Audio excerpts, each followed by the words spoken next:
I'm going to tell you about how I was almost thrown in Mexican jail. And I guess it wouldn't have necessarily been jail. And I've actually been inside of jails in other countries. Not for any, like, the normal reason you're in jails, but for just weird, like in Peru, I was in a jail because somebody wanted me to talk to his brother who was there and, like, give him inspirational words and stuff. And anyway, sometimes you just find yourself in jail in another country. But this one would have been the real deal. I would have really been in jail in Mexico. This is part of that same Mexico trip where we drove across the whole country, went through all the way to the Yucatan. So this is kind of Mexico part 2, I guess. I want to kind of tell the story of almost getting thrown in jail and how it relates to a larger issue on that trip, which was the car issue. Because, you know, I'm kind of a scrappy person when it comes to cars. I've owned 15 cars in my adult life. There was a period of my life where I would buy them, I would fix them up, and I would sell them again. It was mostly Jeeps and Subarus because those were the kind of cars that I liked to do. And I was never a car person until that era of my life when I just really found that it was a good, like, survival thing for myself and paid the bills for a while. But anyway, that aside, right before we left on this trip, we tried fixing a car that I had. Then it didn't work. We spent like 12 hours on it, and it was a catastrophic failure, and we had to junk that car. We bought another car, a Subaru Outback with over 300,000 miles for like $700, and took it across the country. And it was the kind of thing where the three of us were like, you know, we don't know what's going to happen, but we're going to make our way through no matter what. And I felt like I was with a group of guys. I was with two of my roommates who just had the skills to do that. Like, between the three of us, like, if something happened, we'd be able to figure it out. And that was a really cool thing to have traveled enough to come to that point where we realized we could do something like buy a $700 car with 300,000 miles and drive it across the country. Now, I wouldn't recommend people do that.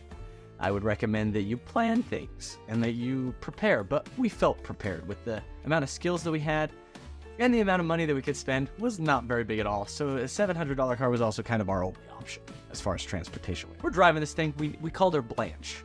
She was like a 2001 Subaru Outback, and we named her Blanche. And she did great.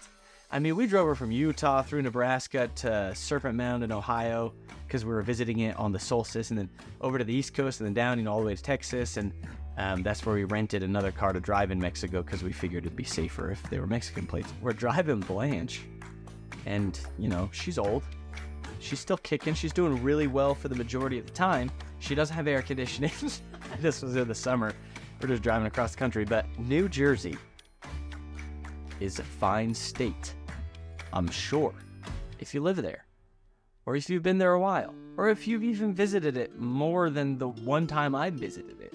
And I'm sure I'm biased against New Jersey because I was in the wrong part of it. I have nothing officially against New Jersey, but I do have some New Jersey-based trauma, because the only time we had car troubles until the end, which I'll get to, was in New Jersey. And this is a little bit of a tangent, I know, from Mexican jail, but I'll get there. In New Jersey, we busted the brakes and tried to get new brakes, but they gave us the wrong ones at the store, which I never got a refund from. And we were careful to tell them the right make and model. It was their fault. They gave us the wrong ones. As soon as we had fixed one, we busted the brakes on the other side, and we replaced the pads, but the rotors broke. One broke, and then the other one broke because we should have replaced both of them, but we didn't. And it was, you know, just, we had car problems. We fixed them.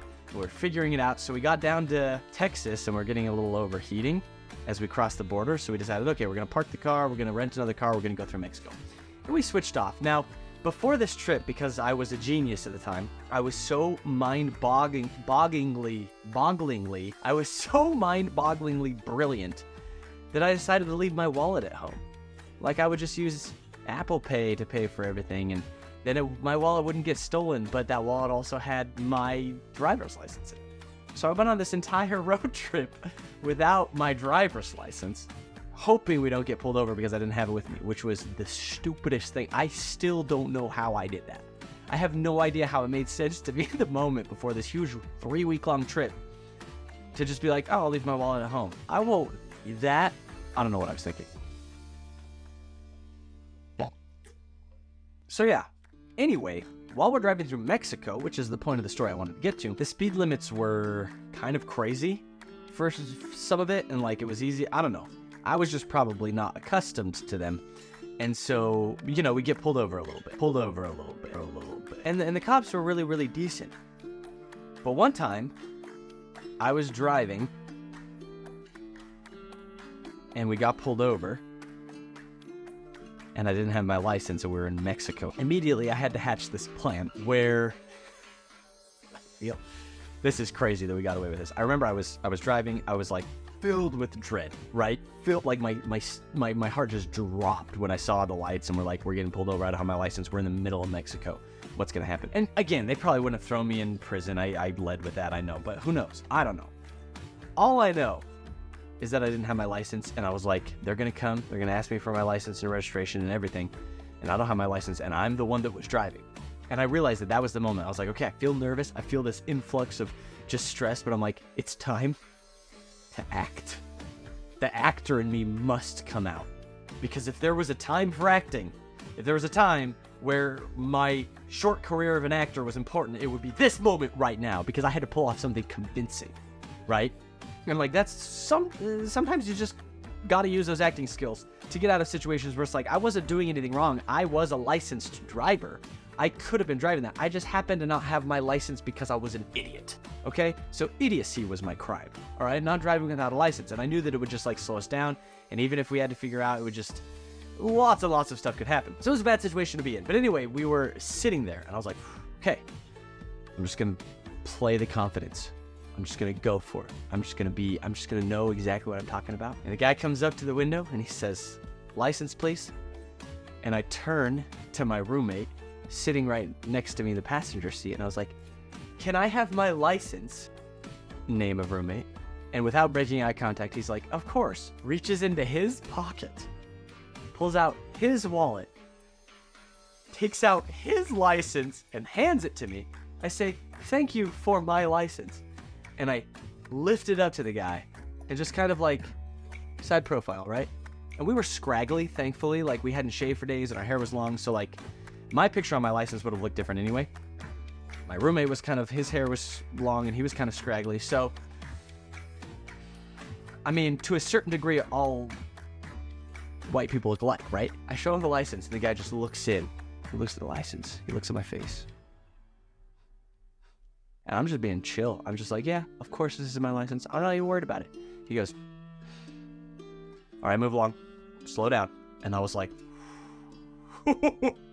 we drive off, and like, again, it wouldn't have been the end of the world. I was just glad that we could get out of a sticky situation. Our car situation was interesting. We drove that thing, through the Yucatan and kind of through some small villages that we were exploring and archaeological sites, and then all the way up to Texas, and turned it back in and then got back in our car, which did overheat.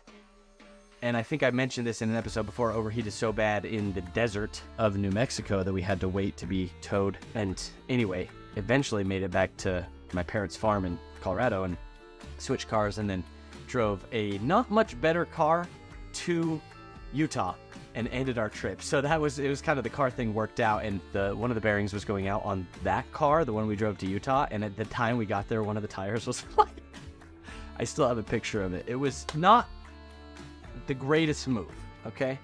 But I can tell you it was an adventure. I can tell you we had a fun time, and we learned things and made some mistakes. I wouldn't make those same mistakes, but anyway, yeah, that was just a story of some faulty machinery, some acting skills, and